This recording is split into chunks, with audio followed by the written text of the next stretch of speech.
Hey guys, it's me, Crazy Honda Chris at Randy Kuehl Honda in Cedar Rapids, Iowa.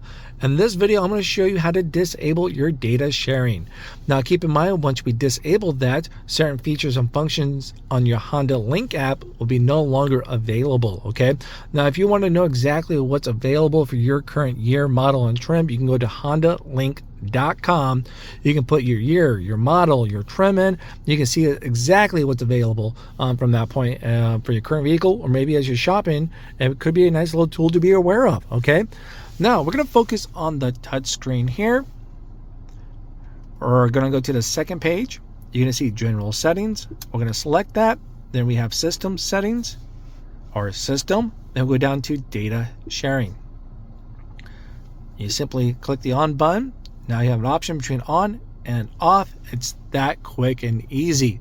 Now if you have a Honda Accord Hybrid on the bigger touchscreen, as you load up the vehicle, it's going to give you an option to disable that when you start up the vehicle from the get-go. So yeah, data sharing off or on, let us know down below in the comments. What are you going to do?